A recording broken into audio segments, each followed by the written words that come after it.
Осы үйге келін болғаннан бастап енем тек біз абысыным екеумізден таза болуымызды сұрады. Енем тазалықты қатты жақсы көреді, және де ең бірінші осы кіреберістің таза тұрғанын жақсы көреді. Ең бірінші таңертең тұра сап шай-пай беті қолдан бұрын осы жерді біз тазалап аламыз. Содан кейін барып бет жуу, чай ішу деген сияқты нәрселер болады.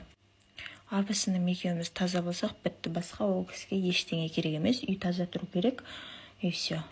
Біз негізі бұрыннан ойлаймыз ғой, ер адамдар жалпы ештеңеге мән бермейді, бұлар таза жатсын ба, үйің бықсып жатыр ма, или сен сасып тұрсын ба, сасымай тұрсын ба, ондайға қарамайды, бұлар мән бермейді деп, жалпы ештеңеге қарамайды бұлар деп үйреніп қалғанбыз ғой.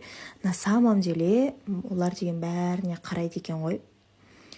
Біз мән бермейміз, олардың қарап жатыр ма, қарамай тұр ма, даже білмейміз. Оказывается, олар барлық затқа қатты қарайды екен. Бір күні бір туысқанымның үйіне барсам, үйіне қонақ келіп жатыр, сонымен менің ағам бір әйелдің атын атап, мына әйел мына жер жан жағының бәріне шашып тамақ ішіп отыр дейді. Мен бұны 2-3 рет байқадым, ол уже каждый раз солай тамақ ішеді. Немене бәле, типа алдын жинап отырмай ма дегендей айтты да, и мен сол жерде ойланып қалдым, мәссаған, бұлар қарай ма не деп ше? Мен бұларды қарамайды деп ойлағам, оказывается, бұл кісілер бәріне қарайды екен.